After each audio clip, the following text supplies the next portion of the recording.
While Guthix Sleeps is set to release in just a couple days, so in today's video we're going to quickly go over everything you need to know before release if you haven't been up to date with all of the pulls and blogs. First things first, if you didn't already know, you can pull up the in-game quest list and slide all the way down to the W, and While Guthix Sleeps is already available to click on, and you can see whatever quest or skill requirements you don't already have completed.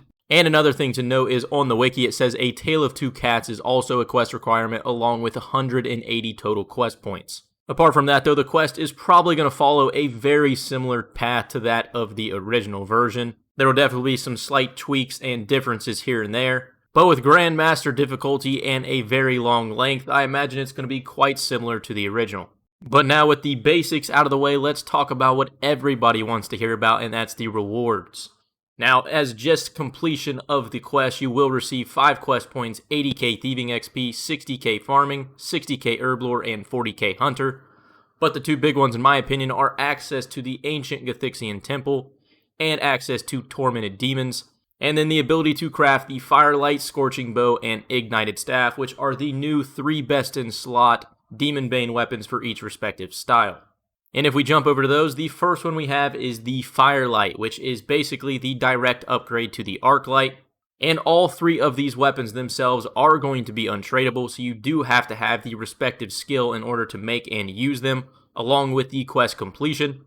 But I do want to mention the Tormented Synapse, which is the item you're going to be using to make all 3 weapons, is tradable itself. But for the Firelight, you will make it with a fully charged Arclight and the Synapse, and it will require 74 smithing. It has dramatically better stab and slash, along with the 70% increased accuracy and damage against demons. As for the special attack, it'll still use 50% of the spec bar and do the exact same effect against non-demon creatures, but against demon monsters themselves, it will be 5% better than the Arclight. And the last thing I forgot to mention before we jump to the next weapon is the Firelight will require 77 attack to wield. Now for the ranging option, we have the Scorching Bow. This will be crafted with the Synapse along with 74 fletching. And to dispel some initial confusion, this is not a charged bow, it will just shoot arrows like a normal bow, and it requires 77 range to wield. It packs a bonus of 124 ranged accuracy and 40 ranged strength, and a 30% increased accuracy and damage against demons. The special attack requires 25% of your spec bar, and it will bind an enemy for 5 ticks while dealing 1 damage, and if they are a demon, it will bind them for 20 ticks and increase that bonus damage to 5. The idea behind this weapon was basically to create a decent, cheaper alternative to the Bofa without the crystal armor.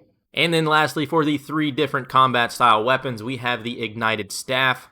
To create this staff, you will need 74 crafting with the Synapse. Just like the others, it will require 77 magic in its respective skill.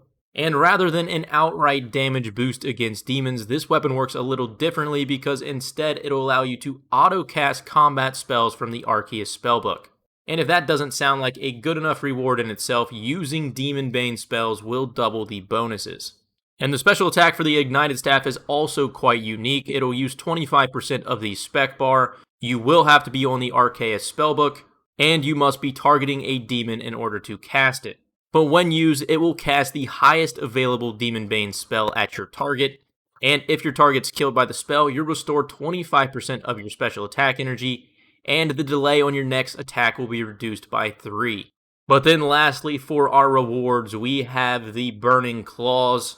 But the idea behind the Burning Claws was to bridge the gap between the Dragon Dagger and the heavily expensive Dragon Claws themselves. Unlike the first 3 where you're trying to get a Synapse in order to create them or just sell it for GP, these claws will drop as the item themselves. The special attack will use 30% of your special attack bar and deal up to 175% damage over 3 hit splats. Each rolls of accuracy also have an increased chance to inflict burn. And while burnt with this weapon, the target will be dealt 10 damage over the course of 40 ticks, so basically 1 damage every 4 ticks, but you're able to stack this up to 5 times. Sounds very unique in and of itself, but obviously we will have to wait until these are fully released to figure out what they're capable of. And just like the other respective 2 weapons in the Dragon Dagger and Dragon Claws, these weapons will require 60 attack to wield. But with that, that's everything you need to know that we do have available prior to the release of While Guthix Sleeps. If you did enjoy or found the video helpful, consider dropping a like. Otherwise, I will catch you guys on Wednesday, day of release.